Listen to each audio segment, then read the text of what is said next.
تم دنیا میں ہر شخص سے جیت سکتے ہو مگر اس سے کبھی نہیں جیت سکتے جو تمہارے لیے جان بوجھ کر ہار جائے۔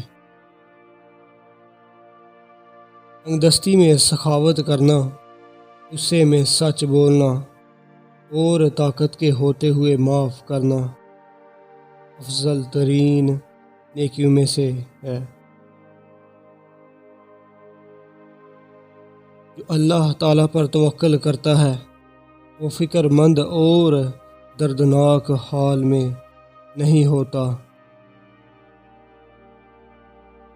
اگر لوگوں کو عزت دینا اور معاف کرنا تمہاری کمزوری ہے، تم دنیا کے سب سے زیادہ طاقتور انسان ہو۔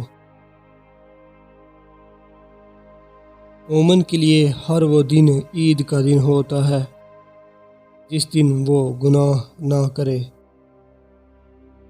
جب تمہاری مخالفت حد سے بڑھنے لگے تو سمجھ لو اللہ تمہیں کوئی مقام دینے والا ہے۔